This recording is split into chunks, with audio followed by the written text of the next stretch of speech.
Sud Radio, le 10h midi, mettez-vous d'accord, Valérie Expert. Et c'est l'heure des débats, c'est l'heure de nous retrouver pour commenter l'actualité et tenter de se mettre d'accord avec aujourd'hui Alex Darmon. Bonjour Alex, vous êtes journaliste politique, on vous retrouve sur YouTube, votre chaîne de débat politique s'appelle Les Indécis. Et puis je rappelle qu'on pourra voir le 14 janvier prochain sur France 5 votre document que vous avez, le document que vous avez réalisé sur Éric Dupond-Moretti, le ministre qui ne devait pas l'être. Vous l'avez suivi pendant 2 ans, c'est ça? Un peu plus, presque 3 ans, 2 ans et demi, 3 ans en immersion de sa prise de fonction un petit peu après jusqu'au résultat de la CJR le 29 novembre. Et puis vous serez notre invité dans l'émission Média pour en parler. Jérôme Dubu, bonjour. Vous êtes Valérie. membre du pôle ID d'Horizon. Alexandra Spiner, conseillère régionale LR d'Île-de-France. Bonjour à vous. Bonjour. Et Éric Revel, journaliste, éditorialiste sur Sud Radio. Bonjour. Tout compte fait, c'est tous les matins à 7h20 dans le Grand Matin Sud Radio. Bonne année à vous. Et puisque je ne vous ai pas vu encore. Ah oui, bonne année Valérie. Éric, et bonne année Jérôme également. Les autres, je les ai vus la semaine dernière. Vos coups de cœur, vos coups de gueule dans un instant. Et puis, on va parler du remaniement. Le feuilleton continue. Et si Elisabeth Borne restait en place, le rapport de la Cour des comptes retardé. Pierre Moscovici, le président, estime que c'est son choix, c'est ce qu'il a décidé. Ça semble tout de même un peu étonnant. On en a déjà parlé vendredi, mais c'est vrai que cette affaire a pris un peu d'ampleur. Et puis, les Français sont nuls, en tout cas nos élèves français sont nuls en histoire. On en parle, on parle de tous ces sujets avec vous. On va commencer avec un peu de sport, avec Jérôme. Ben oui, puisque le président nous incitait à faire du sport ce matin, une demi-heure de sport, n'est-ce pas? Donc c'est formidable, puisque sa petite vidéo était sympathique. On va en reparler, oui. En maillot des JO, aux couleurs de la France, c'était très sympathique. Non, moi, plus sérieusement, je fais un coup de cœur à Rafael Nadal. Parce que ça fait 1 an qu'il est blessé, on le savait. Il a essayé de revenir en Australie, avant l'Open d'Australie, avant Melbourne. Il a joué un tournoi où il a passé 3 tours. Il a échoué au 3e tour. Et donc, on ne sait pas très bien ce que ça va devenir. Il a déclaré forfait pour Melbourne. Donc, c'est assez inquiétant. Moi, j'ai beaucoup de sympathie pour lui. Je sais qu'il est très critiqué. On l'a accusé de dopage, on l'a accusé de forcer son rôle, on l'a accusé d'avoir un mauvais jeu, etc. Moi, j'ai beaucoup de sympathie. Je trouve qu'il est devenu d'ailleurs très sympathique petit à petit, contrairement au numéro 1 mondial actuel, Djokovic, qui lui est un peu moins sympathique. Ah non, attention. C'est mon impression, voilà. Donc, on va pas du tout être d'accord. Bon, alors, ça fait un sujet de polémique, tu vois, on sera pas d'accord, Valérie. Donc mon coup de cœur va à Rafael Nadal en lui souhaitant un prompt rétablissement. J'espère qu'il sera là à Roland-Garros et aux Jeux Olympiques. Oui, moi, je partage votre coup de cœur. Je suis team Nadal, plutôt. Et ben voilà, ça fait 2. Alexandra, non. Non, moi, j'aime beaucoup Nadal. Moi, j'ai une grande admiration pour les grands champions. Je le trouve très sympathique, très abordable. Je trouve qu'il dégage comme ça beaucoup de bienveillance et c'est formidable. Mais j'avoue que j'ai un faible pour Djokovic parce que j'aime les résistants. Il préfère les Serbes. Voilà, je comprends. En fait, vous avez un clivage, Valérie, quasiment politique. C'est ça qui est intéressant. C'est que, si on devait cataloguer, bien, j'en sache pas grand-chose, mais attention. Nadal, il serait plutôt gauche, entre droit, Renaissance, Horizon, et puis Djoko, il est plutôt LR, vous voyez, dans ses prises de position. Tout s'explique. Mais pour Djoko, c'est sûr. Ouais. Bah oui, il a pas voulu se faire vacciner, etc. Donc il est plutôt. Non, mais droit, ça, c'est son affaire personnelle. Ça n'est pas la raison pour laquelle j'ai beaucoup d'admiration pour lui. Non, pas du tout. Mais c'est un formidable joueur aussi. C'est un formidable joueur avec un mental extraordinaire. Mais le fait que Nadal veuille revenir, ça prouve aussi, et il n'a jamais cédé dans ses matchs. Il aurait dû en perdre je ne sais pas combien sur la valeur elle-même, et il a toujours résisté. Donc il a une volonté hors du commun. Non, mais c'est un immense champion, je ne le conteste pas. Mais moi, j'aime bien chez Djoko ce côté je ne veux pas plaire. Inflexible. Et ça, ouais, j'adore ça, moi. Ouais. Oui, vraiment, je trouve ça Bon, formidable. quel Un peu débat macho. ce matin. Un peu macho. Quel débat. On continue avec le sport avec vous, Alex s'en Eric. fout complètement. Ouais. Non, moi je suis plutôt Federer, Alex. mais je joue plus. Donc j'étais Roger Federer, qui pour moi est le plus grand champion de tennis de tous les temps et qu'on a un peu On a un vrai sous-estimé. débat là ce matin. Mais non, ouais, c'est Björn ouais. Borg. Il a inventé le lift. Il a inventé le Oui, lift. c'est vrai, Björn c'est vrai. Borg. Non, mais moi, Alors j'adore moi, c'est les- McEnroe. Par Hein. exemple, Voilà. moi j'adore McEnroe. McEnroe, Et son il mauvais servait toute caractère, face. Quand on vous j'adore. apprenait à jouer Non, au mais tennis, on vous faisait de profil. Eric ressemble à Borg. Hein. Ouais, de loin, alors. Non, il ressemble Ah à ouais, il Borg. suffit de faire pousser un peu les cheveux, Non, on est non, bon mais là. Björn Borg, Valérie, il a inventé le lift. Est-ce que vous vous C'est vrai, imaginez c'est Il vrai, a inventé la technique du lift pour les plus jeunes. Bon. Pour ceux qui Écoutez, savent Sud pas. Radio, vous entendrez des choses qu'on entend nulle part ailleurs. Et puis là, avec vous, Eric, on va entendre aussi quelque chose dont on n'entend pas forcément parler, votre coup de cœur. Ah oui, je pouvais pas passer à côté, Valérie, parce que j'ai vu un nombre de tweets ou de trucs sur les réseaux sociaux, voire de gens qui m'ont, j'ai pas regardé le match, mais qui m'ont envoyé hier des trucs en disant, dans le stade, ils crient Revel. Et donc hier, c'était Revel contre le PSG, excusez du peu, en 32e de finale de la Coupe de France. Alors j'ai regardé, Revel, il joue en Régional 2 ou 1, je crois qu'il y a 6 ou 7 divisions d'écart. Donc on a pris une volée 9-0 et le tweet qui m'a fait le plus rire, Valérie, c'est quelqu'un qui a dit mais pourquoi est-ce que Revel est tout seul sur le terrain face aux 11 joueurs du PSG? Ils vont sans doute perdre. Voilà, c'était mon petit truc de début d'année. Ah bah oui, effectivement. Non, mais effectivement. Donc Revel, mais vous n'y êtes pour rien. Hein, on le précise. Non. Alors c'est une ville à côté de Toulouse, Revel, je rappelle. Oui, oui, et bien ça sûr. joue à Castres hier. Ouais, ça jouait. Et c'était un super match, c'était une très belle fête d'ailleurs. C'était la Coupe de France, c'est un peu la magie de la Alex. Coupe de France de football, puisqu'on parle de sport. Et c'est vrai que c'était un super moment de voir, alors même s'ils prennent 9-0, comme Eric l'a dit, il y a 6 divisions d'écart entre ces deux équipes. Il y a vraiment des Il y joueurs. avait 10 000 personnes. 10 000 personnes au stade C'est Pierre Fabre de extraordinaire, Castres, qui est un stade Et de rugby. Ça s'est très bien passé. Extraordinaire, Et c'était super. Ouais. Franchement, c'était super. Très, C'est une très vraie beau. fête de football. Puisqu'on parle de sport, vous y avez fait allusion, Jérôme Dubu, le président de la République ce matin qui a publié un tweet. Je vous propose d'écouter un petit extrait. Il est en tenue de boxeur avec les gants sur l'épaule, attachés par les lacets. On voit d'ailleurs la marque des gants de boxe. Et donc nous Il a un attendons un œil au bord noir remaniement. ou pas? J'ai pas regardé. Il a pas d'œil au bord noir? Non, c'est- pas vraiment. Il n'est pas Borne n'a rasé pas encore pour frappé. montrer. Il n'est pas rasé, donc ça montre. Elle aurait pourtant de ça vraies raisons. Oui, ça montre un petit peu son esprit combatif. J'imagine que c'est le message. Et écoutez, donc il parle des Jeux Olympiques, des Jeux Paralympiques, et puis à la fin cet appel aux Français. C'est dans 200 jours, ça commence maintenant. Alors pour ça, on a une grande cause nationale cette année, c'est le sport. Le sport à l'école, vous savez qu'on a mis les 30 minutes de sport obligatoires pour tout le primaire, on a mis plus de sport au collège, et je vous invite tous à faire 30 minutes chaque jour au moins de sport. J'espère plus si vous le pouvez, mais au moins 30 minutes par jour. Parce que c'est bon pour la santé, parce que c'est bon pour plein de choses. Et c'est une manière aussi d'avoir des jeux qui resteront dans nos pratiques de chaque jour. Vive les Jeux Olympiques et Paralympiques et rendez-vous très vite. À bientôt. Voilà, Sophie de Menton serait là, elle nous parlerait de l'état nounou, des injonctions faites du sport. Est-ce qu'on attendait cette vidéo ce matin, lundi 8 janvier? Je ne sais pas. Non. Eric? Je vais d'abord, je vais laisser la parole à la défense après.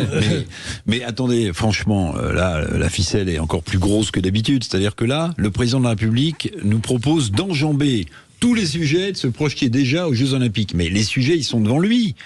L'inflation, la santé des Français, la sécurité, l'immigration, son remaniement.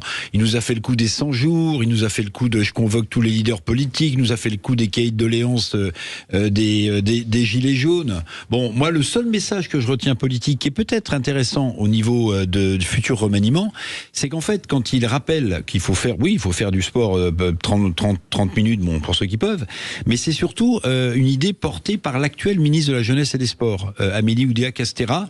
Et pour moi, c'est un petit message un peu symbolique, c'est-à-dire que je ne serais pas surpris du tout qu'elle se succède à elle-même. Parce qu'il me semble qu'elle a marqué son terrain et que d'une certaine manière, il lui rend hommage. Moi qui ne parle pas le horizonien dans le texte, mon cher Jérôme, est-ce que Non, vous mais tu partagez n'aimes mon pas la avis? Renaissance. Bon, je comprends, c'était l'esprit des Lumières, mais toi, t'es plutôt dans l'obscurantisme. Depuis un certain nombre de mois. Oui. Alors Jérôme, la défense. Non, il n'y a pas de défense à avoir. Je veux dire, le président, il s'exprime sur ce qu'il veut veut. Moi, je crois qu'on a tendance... En boxeur, Oui, c'est sur voilà. la forme. Effectivement. Sur la forme. Je l'aurais pas fait moi parce que je suis plus âgé, mais bon, lui, il est jeune. Il a plein d'allant, il est pugnace, donc c'est normal qu'il montre sa pugnacité, c'est assez logique. Mais indépendamment de ça, je voudrais revenir sur les JO parce que c'était quand même les faits JO. Et je trouve qu'on a une certaine proportion à dénigrer avant que ça ne se passe. On ne sait pas du tout comment ça va se passer. Moi, je pense que ça va bien se passer. Je suis plutôt optimiste de nature. C'est quand même un très grand rendez-vous, si vous voulez. Et je vois à longueur de journée, à longueur d'articles, à longueur de débats, des gens qui dénigrent systématiquement avant que ça ne se passe. Ça coûte trop cher, on n'est pas prêt, les transports, ça va pas, etc. Cet esprit de dénigrement systématique m'énerve. Voilà. Alors nous, à la région, on a de cesse de dire que ça va être un grand événement et on y contribue. Vous êtes dans les optimistes, c'est oui, très bien. très Bravo. largement. Et on espère que ce sera un très bel événement populaire. Tout le monde Ouais, espère. qui mettra Paris à l'honneur. Le sport, me dit Christine Bouillot, qui est, comme vous le savez, très engagée. Notre correspondante à Toulouse nous dit le sport est déclaré cette année grande cause nationale. Ouais, c'est ça, c'est ce qu'il a dit. Donc c'est ce qu'il a dit, oui, effectivement. Ouais, non, mais il a aussi dit au début de la vidéo, ça c'est pour lui rendre un petit peu quand même de ce qu'il a dit, c'était les jeux les plus décarbonés de tous les temps aussi. C'est aussi pour ça qu'il y a eu cette vidéo au départ. Maintenant, franchement, en termes de Parce que c'était le communication, moment. voilà, en termes de communication, faire une vidéo alors que tout le monde parle du remaniement, Oui. tout le monde attend de savoir si Elisabeth Borne va rester première Aucun ministre. Français ne parle du remaniement. Bah, Il n'y a que la presse Non, mais, qui en parle. attendez, excusez-moi, et c'est les quand même milieux politiques, c'est tout. Mais vous croyez que tous les Français parlent des JO en ce Vous moment? allez dans un Je café crois ce pas. matin, personne ne vous parle du remaniement. Mais je crois qu'il Non, parle mais encore moins des personne Jeux ne parle non Olympiques. plus des JO, Ah, si, mon si, cher je Jérôme. pense qu'il parle encore moins des Jeux Olympiques. Les Parisiens Objectivement. commencent à en parler. Bah oui, Honnêtement, très très peu. Honnêtement, très très peu. Voilà. Pour d'autres raisons. Petite pause et on se retrouve Voilà. dans un instant et nous aurons les coups de gueule d'Alex Darmon et d'Alexandra Spiner. À tout de suite. C'est Céline Alonso, je vous souhaite une très bonne année 2024 avec Sud Radio. Bonne année avec Sud Radio. Sud Radio. Parlons vrai. Sud Radio, il est 11h. Parlons vrai. Tout de suite le journal avec Romain Brouillas. Bonjour. Bonjour à tous. Tout va très bien se passer, assure Agnès Pannier-Runacher. Selon la ministre de la Transition énergétique, la France produit suffisamment d'électricité et de gaz pour passer la vague de froid qui touche le pays actuellement. Le pic de consommation d'électricité est attendu pour mercredi. En parallèle, les températures devraient atteindre les moins 10 à moins 15 degrés demain dans l'est du pays. La journée pourrait être la plus froide au niveau national depuis 6 ans. Et dans le même temps, plusieurs préfectures ont déclenché leur plan grand froid, notamment le Haut et le Bas-Rhin, ainsi que l'Aube. C'est le cas également à Paris où plus de 270 places d'hébergement supplémentaires vont être ouvertes aux familles dans le besoin. Le Pas-de-Calais et le Nord, eux aussi, vont subir la vague de grand froid de plein fouet. Les deux départements qui ont déjà été touchés par les inondations ces derniers jours. Météo France, de son côté, a prolongé la vigilance orange pour le risque de crue. 2 cours d'eau sont toujours particulièrement surveillés, la Canche ainsi que la Lys-Aval. Dans l'actualité également, les rumeurs de remaniement continuent. Hier soir, Elisabeth Borne a été reçue à l'Elysée par Emmanuel Macron. Une réunion d'environ 1h15 qui a tourné selon BFM TV autour de la vague de froid prévue dans le pays en ce moment et sur les intempéries dans le Pas-de-Calais. En cas de changement, à Matignon, 2 noms semblent se dégager, ceux de Julien de Normandie et de Sébastien Lecornu. À l'étranger, le bilan s'alourdit à 161 morts et 323 disparus après le séisme au Japon la semaine dernière. Annonce faite par les autorités locales ce matin. Le tremblement de terre de magnitude 7,5 qui a également provoqué plus d'1 millier de glissements de terrain. Et puis les fans de Plus belle la vie vont pouvoir se réjouir après son arrêt sur France 3 fin 2022. La série culte reprend aujourd'hui sur TF1. Auparavant programmée à 20h10 sur France 3, la série passera désormais à 13h40 sur TF1 avec un nouveau titre, Plus belle la vie, encore plus belle. Et voilà pour l'essentiel de l'actualité. Très bonne journée à notre écoute. Et tout de suite les pronostics hippiques de Jean-Paul Delperrier. Bonjour Jean-Paul, vous êtes à l'hippodrome de Vincennes aujourd'hui. Eh oui, bonjour ma chère Valérie, bonjour à tous. Je vais essayer de vous rendre plus belle la vie avec mon pronostic. Le prix de l'Aveyron sur 2850 mètres va nous être présenté aujourd'hui. 16 concurrents, départ 13h55. Le 12 Histoire d'Una sera donc ma favorite. Devant le 16 Guardia, 6 Aïda du Bellay, 13 Grindelwald, 10 Harmonista, 14 Gloire du Perche, As Annika du Lupin et 5 Arasante. 12, 16, 6, 13, 10, 14, As et 5. En sélection du jour, Réunion 4, course 5 à Cagnes-sur-Mer. Le 15, Gentleman de l'Arrêt.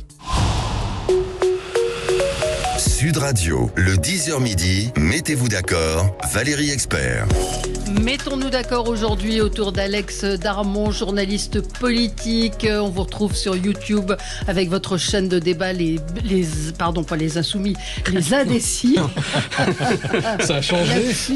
Lapsus intéressant. C'est Jérôme Dubu, les Soumis. Et à ne pas manquer, le 14 janvier sur France 5, le document que vous avez consacré à Éric Dupond-Moretti, le ministre qui ne devait pas l'être.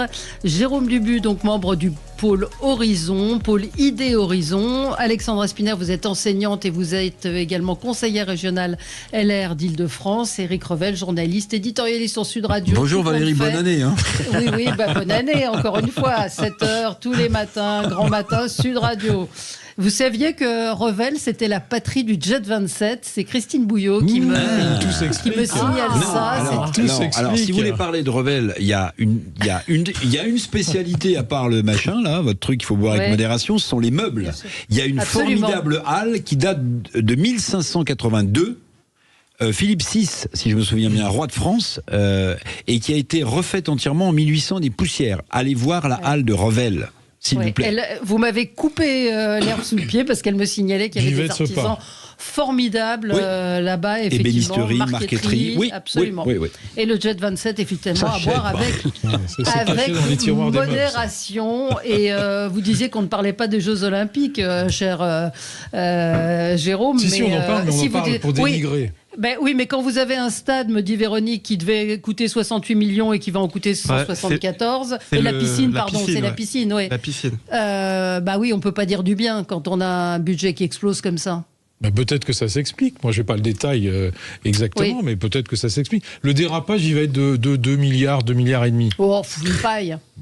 Voilà. Une paille. Vous comprenez que les Français se réjouissent de ces Jeux Olympiques. Que les Français ne peuvent pas entendre ce genre de choses. Mais bien sûr. Et pourquoi ? Non, mais parce que c'est pas audible. Mais on en reparlera après les JO, parce que vous verrez que tout le monde sera enthousiaste après les JO. J'en suis certaine. Pour le moment, il n'y a que les grincheux qu'on entend. Non, alors voilà. moi, je suis très optimiste et je suis très heureuse qu'à la région on porte les Jeux Olympiques. Je suis sûr que Valérie Pécresse sera extrêmement optimiste. Absolument, et extrêmement satisfaite de l'organisation des JO. Elle est une actrice engagée pour ces Jeux Olympiques, mais en revanche dire que 2 milliards... Non, mais c'est quand même curieux que cet esprit français frappe aussi les JO, cet esprit de pessimisme, de dénigrement systématique.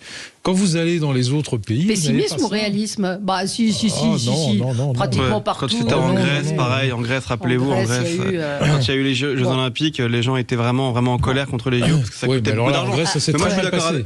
Oui, moi je suis d'accord avec vous sur le fait qu'il faudra en parler après, parce qu'effectivement, il y aura des retombées, c'est certain. Mais là, il n'y aura pas de dérapage massif, vous verrez. Hein. Voilà. On verra. Alexandra, votre coup de gueule. Oui, mon coup de gueule, suite à un tweet du supposé humoriste de France Inter, Guillaume Meurice, quand l'ascenseur social part de la chambre et arrive dans le bureau de ton papa. Donc il parle du fils de Bernard Arnault, Frédéric Arnault, qui prend la tête de la division montre de LVMH et qui comprend les marques Hublot, Zénith et Tag Heuer. Il était jusque-là président de Tag Heuer et a permis à cette marque une transformation spectaculaire. Il y a fait ses preuves. Les ventes ont atteint plus de 780 millions d'euros en 2022. Voilà un jeune homme qui a fait ses classes prépa à Louis-le-Grand, pas la plus mauvaise prépa. Voilà, qui a fait l'X, qui est polytechnicien. Je rappelle quand même que Polytechnique est le plus grand pourvoyeur de grands patrons du CAC 40. Monsieur Meurice a d'ailleurs commis un livre que j'invite à ne pas lire, Éloge de la médiocrité, qui doit probablement être une autobiographie. Et la deuxième à dégainer fut Madame Ercilia Soudé, qui n'en rate pas une et qui aurait été bien inspirée de se taire. Je rappelle que LVMH, ce sont des centaines de millions d'emplois, des recettes fiscales colossales qui permettent de faire rayonner le savoir-faire français et de faire rayonner notre pays dans le monde. Donc voilà, mon coup de gueule, c'est l'aigreur des envieux. L'envie est malheureusement la passion française la plus constante. Je crains que le marxisme qui a nourri la vie des idées de notre pays ait recyclé une partie de l'éthique chrétienne qui condamne l'argent.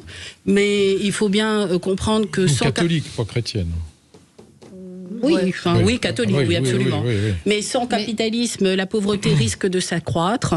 Ce n'est pas en attaquant les grands patrons que nous aurons plus de justice sociale. Arrêtons de nous attaquer à nos champions. Voilà un jeune homme qui a fait ses preuves. Je crois que c'est un débat indigne. C'est pas tout à fait étonnant qu'il vienne de la part de Monsieur Meurice et de Madame Soudé. Mais voilà, coup de gueule. Je trouve que c'est très triste en réalité, au lieu de se réjouir qu'une entreprise française reste française, qu'elle reste dans le giron familial. Oui, une transmission familiale. Oui, c'est la transmission familiale. Et puis la transmission familiale, les Français la comprennent parce que vous avez une petite entreprise de menuiserie, vous avez forcément envie que votre fils ou votre fille la reprenne. Mais en plus, ce qu'il faut dire, c'est qu'il a les compétences pour le faire. Il a très largement les compétences. Il a fait de très hautes études. Non, mais au-delà de ses études, Valérie, il a fait ses preuves en tant que patron. Il a vraiment, d'abord, il a une vision très disruptive et très nouvelle. C'est un regard très singulier sur l'entreprise qu'il porte. Je précise que je n'ai pas mon ami, je ne le connais pas. C'est quoi la marque de votre montre là? Je n'en ai pas.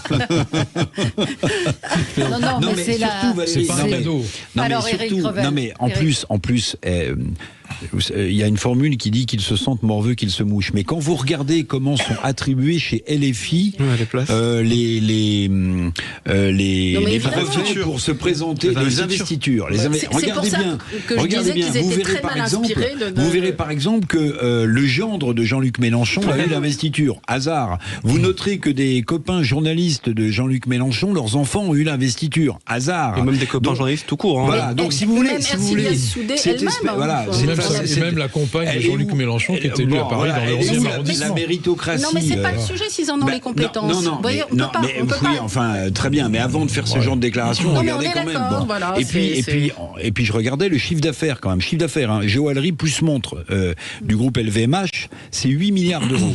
Donc il va s'occuper visiblement de l'intégrité de ses branches. Est-ce que vous croyez qu'un capitaine d'industrie comme Arnaud confierait à quelqu'un qui ne jugerait pas de compétent un business aussi important et pour le chiffre d'affaires et pour l'image de LVMH. Mais attendez, Bernard Arnault, dont on connaît l'exigence, on sait combien c'est un patron méticuleux, on sait qu'il va lui-même chaque semaine dans toute... mais je veux dire, il n'y a pas de sujet, c'est ridicule. Dans une démocratie senior et bien pensante, on ne devrait même pas avoir ce genre de débat. C'est complètement hallucinant. Meurice, tu pousses le bouchon un peu trop loin. Oui, non, mais Meurice, tu vas à Revel, tu bois du Jet 27 et tu nous fous la paix. Voilà. Éloge de la médiocrité, c'est tout. Voilà, tout est dit. Quand on commet un livre pareil, je crois que tout est dit. C'est hallucinant. Alex Darmon, un coup de gueule beaucoup plus sérieux. Ouais, beaucoup plus sérieux. Mais il était très sérieux, mon coup de gueule. Oui, absolument. Non, mais après. Malheureusement, samedi soir, à Tel Aviv, sur la place des otages, les familles, les Israéliens se sont rassemblés. C'était le 92e jour de détention et de captivité des personnes qui ont été kidnappées le 7 octobre dernier. On approche des 100 jours et tout le monde en parle parce que c'est un peu dans l'indifférence totale qu'on approche de ces 100 jours. Tant en Israël d'ailleurs que dans le monde entier, qu'en France. Je rappelle qu'il y a quand même 3 otages franco-israéliens qui sont toujours détenus et qu'on n'en parle pas, ou très peu en tout cas, et que donc voilà le sablier qui fait office de chronomètre va être envoyé à l'ONU pour essayer de rappeler à l'ONU que finalement on n'agit pas beaucoup pour libérer ces otages. Et c'est un peu avec beaucoup de peine que je vous dis ça, parce que finalement il y a eu 40 franco-israéliens pareil qui ont été assassinés le 7 octobre dernier, qu'on nous parle d'un hommage qui doit venir de la part de la France et qui ne vient toujours pas. Bref, tout ça passe un peu sous les radars et on est obligé de se poser la question, de se demander pourquoi ça passe sous les radars. Pourquoi cette situation de ces otages-là, précisément, n'est pas considérée comme la situation d'autres otages, et on est obligé de se poser la question, de se demander, est-ce que parce que ce sont des Israéliens, est-ce que c'est parce qu'ils sont juifs? Franchement, on est obligé de se le demander, voilà. Le président de la République allume bougie de Hanouka, ça fait un scandale, et il dit lors de cet allumage qu'il fera quand même un hommage aux franco-israéliens, que ça viendra en temps voulu. Enfin, c'est depuis le 7 octobre, on arrive à 100 jours là. Là, vendredi ou samedi prochain, ça fera 100 jours que le 7 octobre s'est déroulé, ça fera 100 jours que les otages ont été kidnappés, ça fera 100 jours. 100 jours. Qu'est-ce qu'on va attendre? On va attendre 7 ans pour faire un hommage aux victimes franco-israéliennes. J'avoue que je suis un peu perturbé, voilà. Oui, je crois qu'à la question pourquoi, je crois qu'on a la réponse, malheureusement. Voilà, c'est tragique. Non, mais il y a aussi la question des otages. C'est-à-dire rendre un hommage pour l'instant sans savoir exactement ce qui va, c'est compliqué. Mais on a des Français qui ont été tués. Oui, je sais bien. Mais là, il y a encore 136 otages. 32, ouais. Ça veut dire quoi? Franco-israéliens. On attend de voir s'il y a d'autres morts? Non, on attend de voir, je pense. Vous pouvez pas rendre un demi-hommage, même aux 40 morts français. 41 d'ailleurs, parce qu'il y a la nation juive. Enfin, je vois évidemment qu'il faudra que la France rende un hommage. On serait beaucoup plus mobilisé si, peut-être, vous avez raison. Moi, je le pense également. Mais comment vous expliquez ce peu de mobilisation? Parce que sans doute que ces victimes sont juives. C'est peut-être pour ça. Vous vous rendez compte combien c'est terrifiant de devoir dire une chose pareille? Mais attendez, il y a un vrai sujet dans ce pays. Quand vous voyez l'explosion des actes antisémites dans ce pays, il y a une explosion. On n'en parle même plus. Mais l'explosion continue. Moi, à titre personnel, j'aurais aimé qu'on fasse cet hommage le plus vite possible. Je suis d'accord avec ce qu'a dit Alex. Plus le temps passe et plus on les oublie. Mais dire qu'on l'a pas fait parce qu'ils sont juifs, non, moi j'accepte pas ça. Mais bien évidemment, honnêtement, c'est une question qu'on peut se poser. Il y a déjà eu des hommages quand il y a eu des victimes juives. Le président ne veut pas créer. Honnêtement, des victimes juives en France, c'est différent parce que vous parlez des victimes juives en France par rapport. Et vous avez raison. Il y a eu des hommages et la République a toujours été très claire là-dessus. Mais vous voyez, mais attendez, pardonnez-moi, mais quand vous voyez que la moitié du PAF culturel français, là, Madame Balasco, Monsieur Arditi vont se mobiliser pour défiler contre la loi immigration. C'est leur problème. Est-ce qu'ils sont venus, tous ces gens-là, à la marche contre l'antisémitisme? Non. Eh ben non, ils sont pas venus. Eh ben voilà, ou certains d'entre eux, très bien. Mais là aussi, il y a une indignation terrifiante à géométrie variable. Israël a été victime d'un pogrom le 7 octobre. Enfin. Et je rappelle que, souvenez-vous, à l'époque où Kaufmann était otage, on diffusait sa photo dans tous les journaux télévisés.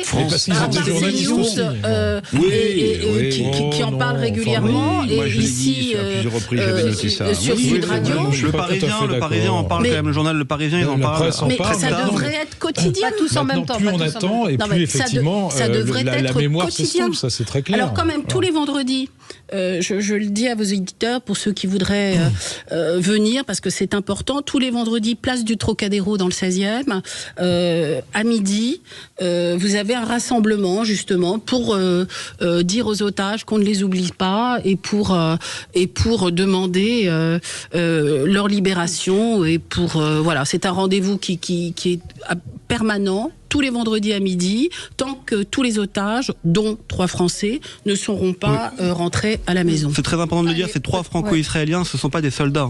Ces 3 Franco-Israéliens, dont un Mexicain qui n'est même pas juif, puisqu'on parle de judaïsme depuis tout à l'heure, qui est franco-mexicain, et donc 2 Franco-Israéliens, un Franco-Mexicain, qui sont détenus par le Hamas dans la bande de Gaza. On se retrouve dans un instant pour parler du remaniement éventuel, de notre niveau, en tout cas du niveau de nos jeunes en histoire, qui est tout aussi catastrophique que ce qu'on évoquait pour les mathématiques. À tout de suite. C'est Alexandre Delovan, je vous souhaite une excellente et une bonne année 2024 et tous mes meilleurs vœux de bonheur. Bonne année avec Sud Radio. Sud Radio. Parlons vrai. Sud Radio, le 10h midi, mettez-vous d'accord, Valérie Expert. Et nous sommes ensemble pour commenter l'actualité avec vous jusqu'à midi. Rappelez qu'hier, c'était également le 7 janvier et que le 7 janvier, bien, ça a été l'assassinat, le meurtre, l'attentat islamiste. Les mots ont un sens contre les dessinateurs de Charlie Hebdo. On peut regretter d'ailleurs. Pardon. Oui. Non, mais justement, regretter les tweets de Thomas Porte ou d'Ercilia Soudet, encore que je voulais remercier Ercilia Soudet qui a republié l'hommage de Jean-Luc Mélenchon lors des obsèques de Charb, et on se demande ce qui s'est passé dans la tête de Jean-Luc Mélenchon depuis, parce que c'était un hommage digne, c'est un hommage qui disait les mots sur sur les islamistes, et d'un seul coup, on se dit que tout cela est bien bien loin, et que Charb, s'il entendait aujourd'hui ce que dit la France insoumise, serait certainement révulsé. Oui, Alexandra, vous Moi, voulez, c'était surtout le tweet du ministère de la Culture et de la ministre de la Culture qui a oublié que c'était un attentat islamiste. Je crois que on peut pas, des années après, continuer à se voiler la face et à ne pas dire les choses. Moi, ça m'a beaucoup choquée. Oui, j'ai trouvé que c'était infamant. Ah. Oui, absolument. Bon, rappelez que c'était hier le 7 janvier, qu'il y a des gens qui sont morts sous les balles de terroristes islamistes. Remaniement, pas remaniement, c'est lassant. Je crois que c'est vous, Eric, qui disiez que quand on va au bistrot, je suis pas sûr que les Français en parlent réellement. Peut-être qu'il n'y en aura pas d'ailleurs, si. On le disait pour vendredi. On voit beaucoup de... Moi, je trouve que sur les plateaux, les supputations, les trucs, c'est agaçant, c'est lassant. Non, mais surtout, en quoi ça résout les problèmes au pluriel des Français en matière de... Je le répète, hein, et je le pense, donc peut-être que Monsieur Dubu... Jérôme, de son prénom, voilà, qui appartient à Renaissance Horizon, vous savez, cette période des Lumières, cette période des Lumières, vous savez, qui doit éclairer le chemin de la France depuis des années. Peut-être qu'il dira son contraire, mais les Français, ils sont attachés à quoi? Ils sont attachés à leur question de pouvoir d'achat, à l'explication de Monsieur Le Maire qui explique que l'inflation va baisser. Mais attendez. Si le produit il a augmenté de 20 points et qu'il diminue de 3 points, il y a quand même une augmentation de 17 points. Donc il faut arrêter de prendre les Français pour des idiots. Voilà, question de santé, question de sécurité, question d'immigration. Ça, c'est des sujets qui intéressent les Français. Et pour quel cap, ce remaniement d'ailleurs? Pour quelle politique? La vraie question, c'est qu'est-ce que va faire le président de la République? Il va nous parler des Jeux Olympiques encore pendant 3 ans ou il s'arrêtera après dans 6 mois? Dans 3 ans, il sera plus là, donc il en parlera plus. Bon, 3 ans, bah aussi, il sera encore là dans 3 ans. Enfin, il sera plus président. Oui, de toute façon, tous ces Alexandra et après Alex. Oui, tous ces débats n'ont aucun intérêt puisque de toute façon, ce qui est important, c'est est-ce que oui ou non on va changer de cap. Ça n'en prend pas le chemin. Et il ne peut pas changer de cap, il n'y a pas de cap pour l'instant. Et par ailleurs, je ne peux pas être soupçonnée d'avoir des sympathies politiques pour Madame Borne, mais je trouve que tout ce débat sur ses obsèques en sa présence, ça rappelle un peu l'affaire Delon, si on peut faire des parallèles hasardeux. Je trouve ça pour le moins inélégant. Voilà, qu'on en finisse maintenant. Moi, ce matin, je suis désolée, plutôt que de parler des Jeux Olympiques, j'aurais bien aimé qu'on nous parle enfin de ce remaniement et que voilà, qu'on avance, qu'on passe à autre chose, parce que effectivement les Français, leur souci quotidien, c'est le pouvoir d'achat, c'est l'ascenseur social pour leurs enfants, c'est l'immigration, la santé, les hôpitaux, la justice, santé, la santé, parce que je rappelle que de plus en plus de Français ne peuvent pas se soigner correctement, l'école. Vous voyez, je suis arrivée, pardon, ça fait un petit peu, mais je suis arrivée ce matin en taxi et le monsieur du taxi me parlait de Parcoursup, de comment ses enfants allaient pouvoir s'en sortir. Ça, ce sont des vrais sujets qui préoccupent les Français. Ouais, mais bon, et pour lesquels ils sont très pessimistes. Hein. On va parler de notre sondage. Et pour lesquels on leur apporte pas de solution. Non, Alex Darmon, sur cette séquence. Non mais, franchement, moi je veux bien, je vous écoute tous, c'est super, tout le monde s'en fout, mais tout le monde ne s'en fout pas en vérité, parce que si vous voulez vraiment qu'on soit au quotidien et à côté des Français, qu'on améliore leur quotidien, il faut quand même qu'il y ait des hommes et des femmes qui soient nommés à des postes ministériels. Et là, depuis Alex, avec un cap. D'accord, mais depuis 1 an et demi, c'est quand même une catastrophe. Enfin, je veux dire, je veux bien qu'on nous dise que... Et avant, c'était bien. Non, mais moi, je parle depuis 2022. Il y a quand même eu 25 49.3 qui ont été prononcés. On sent qu'il y a quand même une cassure entre le peuple et le gouvernement et le pouvoir politique. On sent qu'Elisabeth Borne, elle imprime plus. Si elle a déjà imprimé, je sais pas, auprès des Français, que vous demandez la moitié des noms des ministres à nos concitoyens. Ils ne la connaissent pas. Ils connaissent peut-être 3-4 noms de ministres. Ils connaissent pas le reste. Ils savent même pas combien il y a de ministres aujourd'hui. Il y en a 40. Vous vous rendez compte? Avec les secrétaires d'État, il y a 40 ministres. Il y a quand même un problème aujourd'hui dans l'exercice du pouvoir, dans l'exercice de l'État, dans sa façon de fonctionner. Et je suis désolé de vous dire que moi, ça m'intéresse parce que je suis obligé de penser qu'il faut qu'on fasse quelque chose pour que ça aille mieux. Faut quand même qu'on ait, c'est précisément ce qu'on a dit. Il faut qu'on change de cap. Non, mais changer de cap, ça passe par des hommes et des femmes de changer de cap. Ça passe pas que par des idées. Emmanuel Macron, depuis 2017, on l'a dit depuis le début, il est quand même à géométrie variable dans son esprit. On va dire les choses. Le président de la République, il décide de tout. Il décide de tout. Écoutez, moi j'ai en mémoire une interview qu'il a donnée, je crois que c'était sur TF1, vous vérifierez. Le président de la République, dont Mitterrand, De Gaulle disaient que les secteurs privilégiés, c'était les affaires étrangères et l'armée. Le président de la République, Emmanuel Macron, a été jusqu'à aborder la question de la création d'une filière de pompes à chaleur. Je n'invente rien. Oui, c'est pas nouveau du tout. Mais quoi, c'est pas nouveau. Mêle tout aussi, je suis désolé, de la moindre nomination, de la moindre candidature dans un conseil général, il se mêlait de tout. Et qu'il n'écoute qu'une seule personne, à l'exception de M. Keller, le vice-président, il n'écoute qu'une seule personne, Emmanuel Macron, lui-même. Et une partie de nos problèmes, je pense, viennent de là. Non, moi j'en reviens plus sur le fond du remaniement, de ce dont on parle en tout cas, parce qu'il n'y aura peut-être pas finalement de remaniement, on verra bien dans la semaine qui vient. Je sais pas, moi. Pour le moment, tout est ouvert. C'est un scoop. Donc c'était quoi? C'était quoi? C'était fait pour amuser la galerie? Je reviens sur le fond. Un remaniement, pour moi, ça a deux fonctions. Première fonction, vous resserrez. Parce qu'il y a trop de monde, et Alex l'a dit, effectivement, il y a trop de monde. Bon, donc il faut resserrer, et faire un peu plus musclé, si j'allais dire, et moins gras. Voilà. Et deuxièmement, un remaniement, c'est pas un changement de cap, parce que ce changement de cap, il vient quand il y a des élections. On change pas de cap avec un remaniement, ça n'existe pas. On change de personne, on change pas de cap. C'est quand on a des élections qu'on change de... Eh bien, un remaniement, c'est aussi parce que dans le cas actuel, je finis ma proposition, dans le cas actuel, ça aurait un intérêt s'il y avait une nouvelle alliance.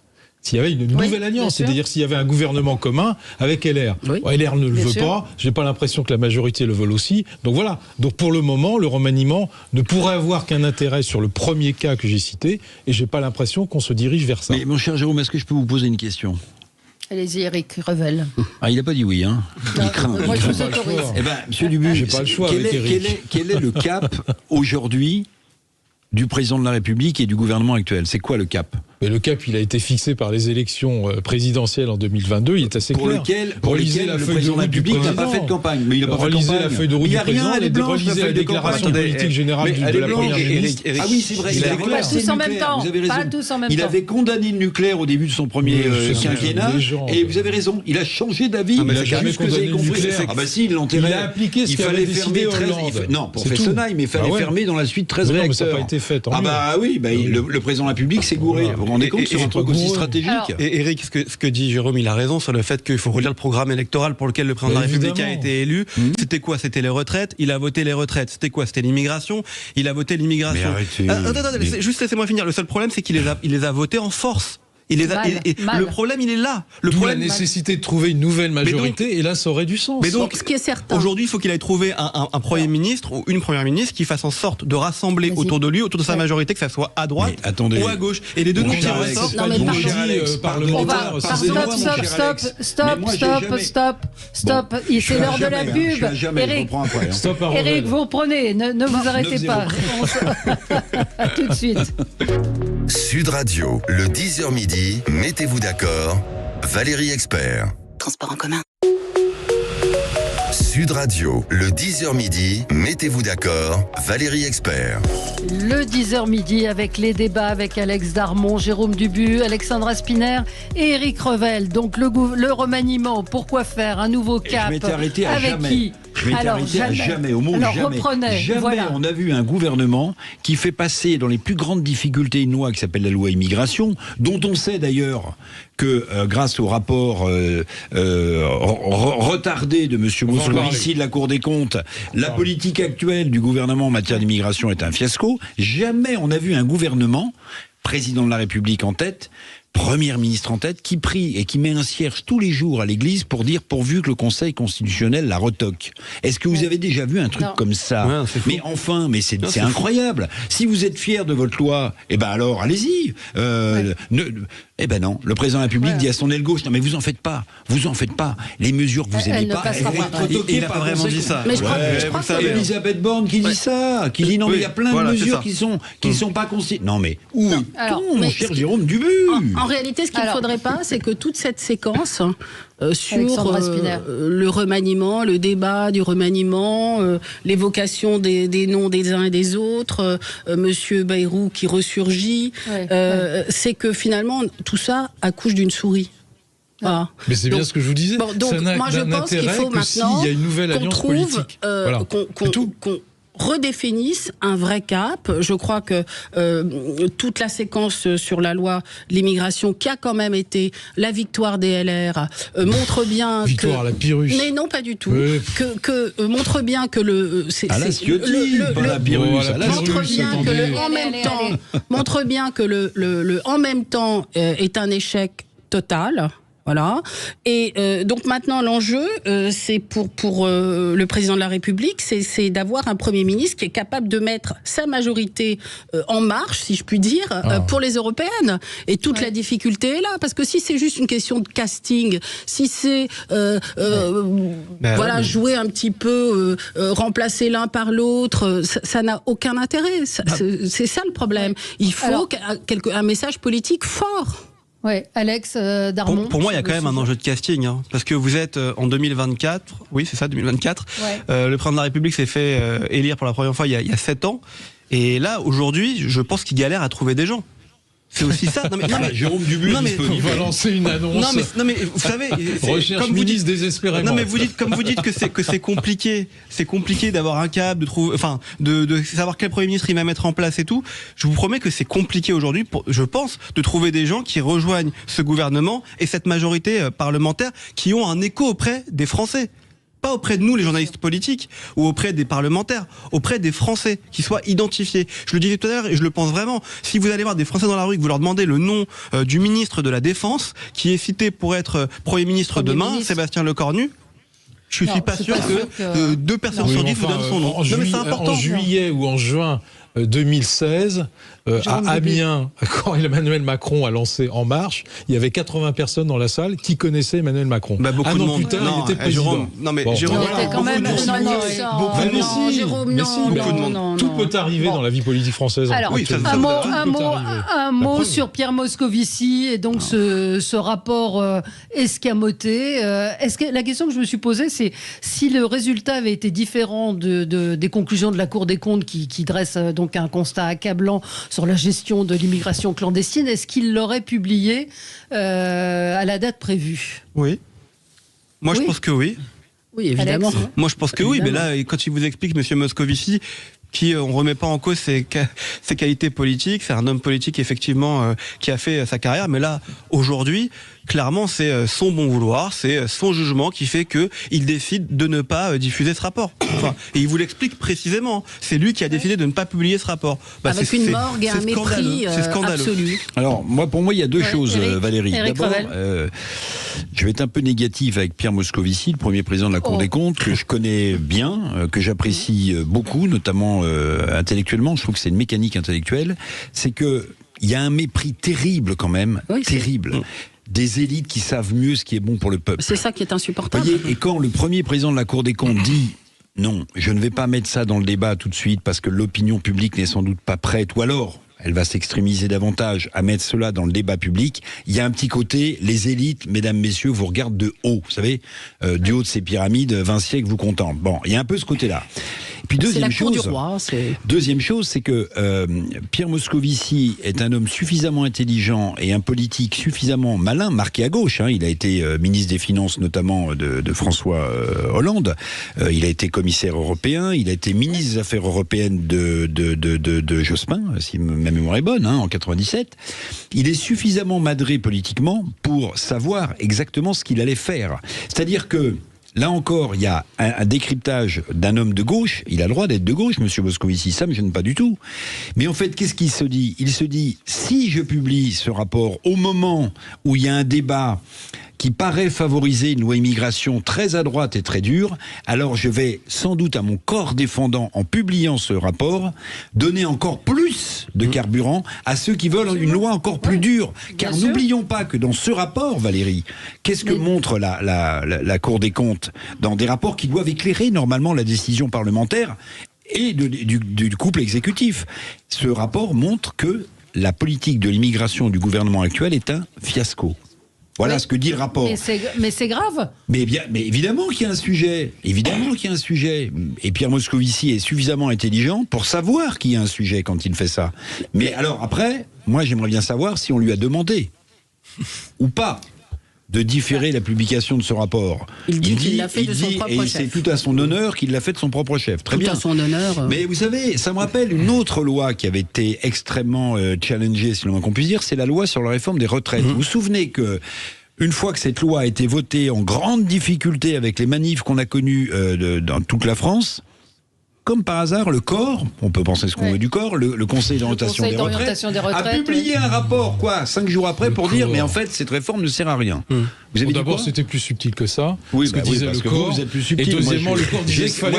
J'essaie d'être compris tout le monde et de comprendre tout le monde aussi. Le corps disait qu'il fallait encore aller plus loin. C'est exactement l'inverse de ce que vous voulez démontrer. Non. Donc on va pas redéfinir ce que fait le corps, parce que c'était pas 64, c'était plus que le corps préconisait. Non, si vous voulez. Non. Si, très bien. 65, c'était le minimum. D'ailleurs, ce sont CLR pendant des années. Ne servait à rien. Madame Pécresse, dans son puisque Mme Pécresse, lors de son élection présidentielle brillante, nous avait demandé d'aller à 65 ans les retraites. Bon. Parlez-nous-en. Alors, qu'est-ce que vous... Ils étaient plus d'accord.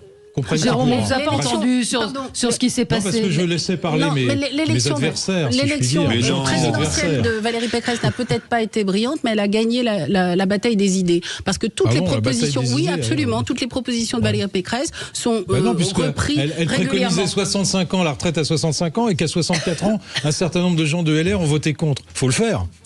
Franchement, faut le faire. Non, mais pour revenir quand même. On va fermer le débat sur les retraites parce qu'on l'a déjà eu. L'affaire Moscovici. Bon. Alors, Jérôme, parole à la défense. Moi, j'ai deux remarques personnelles sur ce sujet-là. La première, c'est que il est président de la Cour des comptes, c'est un organisme indépendant, qu'on le veuille ou non, et il fait ce qu'il veut, effectivement, sur la publication des rapports. Oui, et vous dites ce que vous voulez quand ça vous arrange. Attendez, ma deuxième affirmation. Et la deuxième affirmation, c'est que effectivement, moi je trouve qu'il n'aurait pas dû le retenir.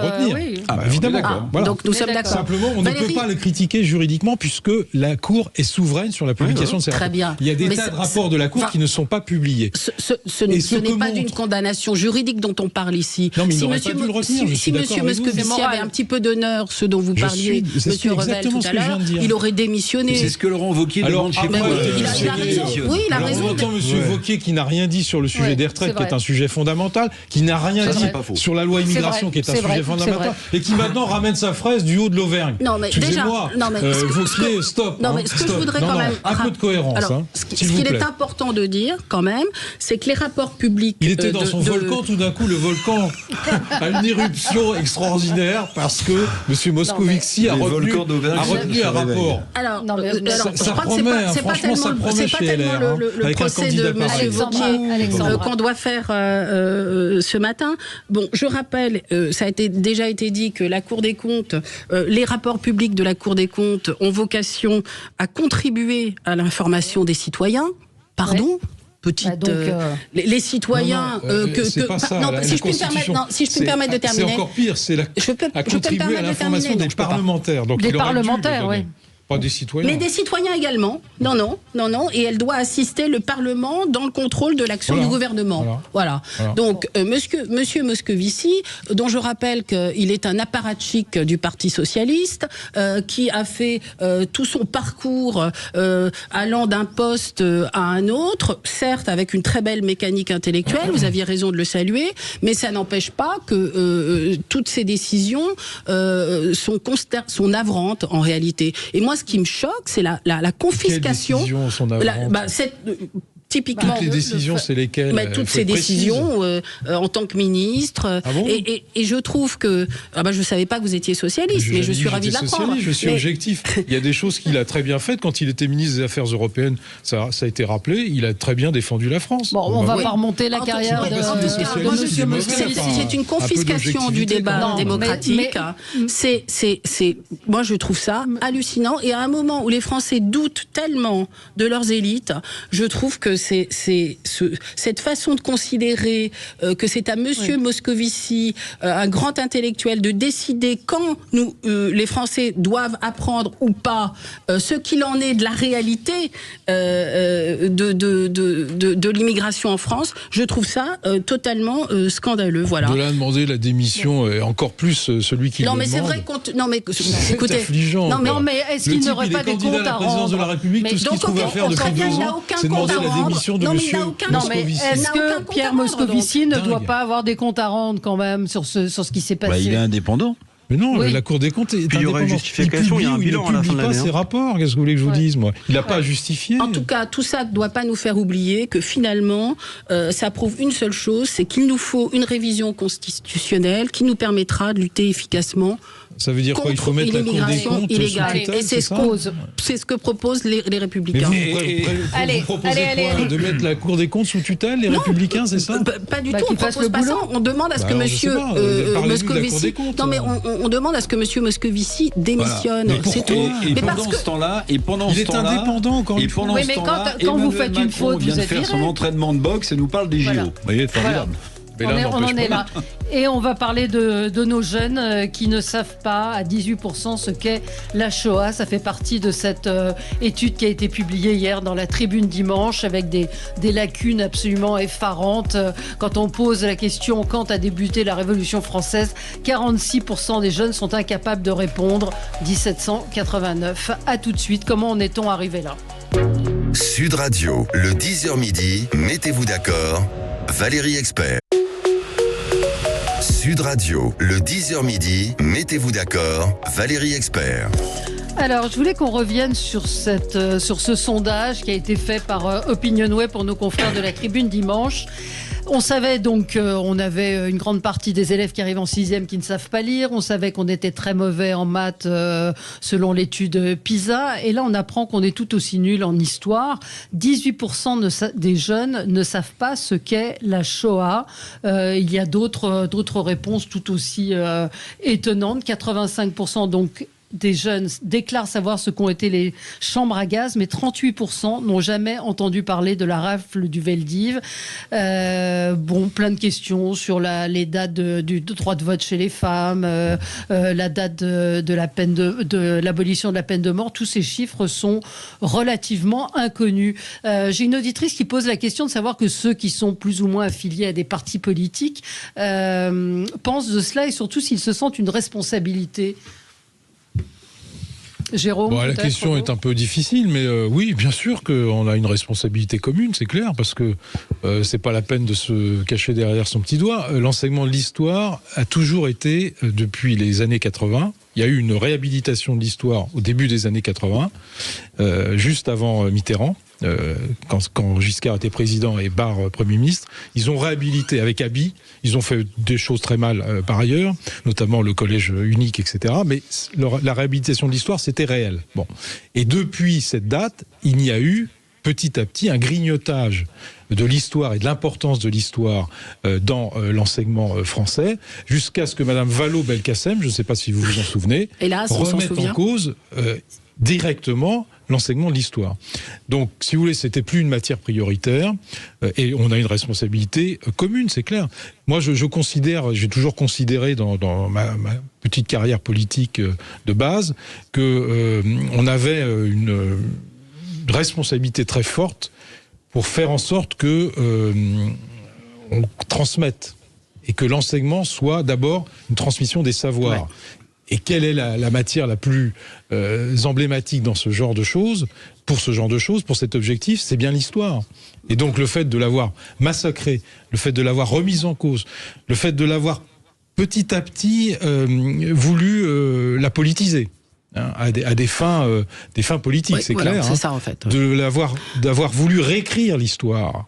Bon, tout ça fait en sorte qu'on arrive à ce genre de choses. On a en réalité oublié que instruire était la mission première de l'école. Et je vous rappelle ce que disait Madame Belkacem. Apaiser, unir, fabriquer du commun, opposer les valeurs de la République à la division, c'est la mission de l'école. Voilà, l'origine du mal, il est là en réalité. On a peu à peu, l'école s'est vidée des enseignements fondamentaux. C'est ça aussi le sujet. Regardez typiquement l'enseignement du latin et du grec, qui est véritablement un trésor pour les élèves. L'enseignement du latin et du grec, c'est la maîtrise de notre histoire, c'est un récit extraordinaire, et c'est surtout nos racines culturelles. Bien, on a grignoté aussi l'enseignement du latin et du grec. Et l'histoire, il faut revenir tout simplement à un enseignement chronologique. Pour que l'histoire redevienne un récit passionnant pour les jeunes générations, il faut qu'elle soit narrée de façon cohérente, c'est-à-dire qu'elle ne soit pas par thème, comme c'est le cas actuellement, mais qu'il y ait une espèce de vision globale de l'histoire de notre pays et du monde. Et tant que cela ne sera pas réintroduit à l'école, j'ai quand même bon espoir avec Gabriel Attal que les choses changent, puisqu'il a fait montre quand même de vraiment beaucoup de bonne volonté, eh bien rien ne changera. Voilà. Et il faut, on en parle régulièrement ici, mais revaloriser les enseignants, revaloriser le savoir, la lecture, les jeunes ne lisent plus. C'est ça aussi le sujet. Mais regardez comment ce sondage est intéressant par les questions qu'il pose, justement. Et je vais revenir à l'enseignement de l'histoire. Il pose la question de la date de la Révolution française, 1789. Mais pour moi, l'histoire de France commence plutôt avec le baptême de Clovis, vous voyez, en 498, un 25 décembre à Reims. Ouais. Alors c'est intéressant de voir que des gens qui veulent montrer que l'histoire n'est plus suffisamment enseignée commencent en fait l'histoire de France précisément avec une date qui divise déjà le pays et qui divise les enseignants. Il n'y a pas eu d'interrogation sur une date avant 1789 dans le sondage ? Moi, en tout cas, on ne demande pas... quelle est la date du baptême de Clovis? Bon, peut-être qu'on aurait été extrêmement surpris, mais ce que je veux dire, c'est que c'est intéressant la question qui est posée, justement.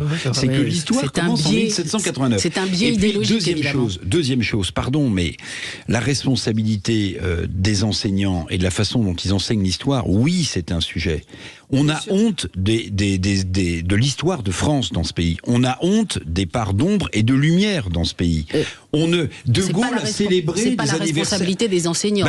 Oui, enfin, ils peuvent déborder des programmes. Mais ce que je veux dire, c'est que De Gaulle fêtait des anniversaires liés à la personnalité de Jeanne d'Arc. Est-ce que vous imaginez aujourd'hui qu'on puisse le faire?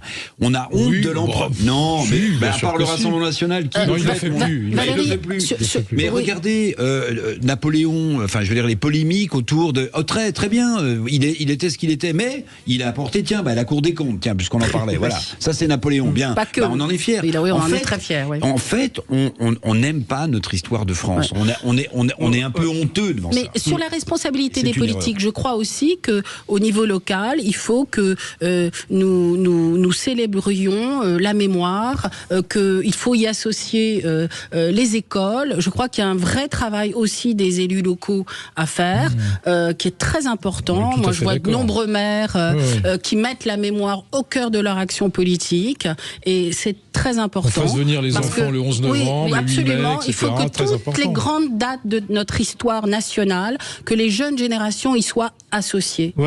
Et qu'il y ait une forme de grande fierté à les célébrer, toutes générations confondues. Ça, c'est très important, je pense. Mais il y avait eu, et c'est Malika Sorel qui me l'envoie, une grande réforme voulue par Luc Châtel en 2009 face à la mobilisation. Châtel défend sa réforme pour rétablir l'histoire géo en terminale. Tout ça fait qu'on est toujours dans des réformes mais chaotiques. L'histoire a toujours été le parent pauvre de l'enseignement en France. Non, mais excusez-moi, mais c'est dramatique. Souvent.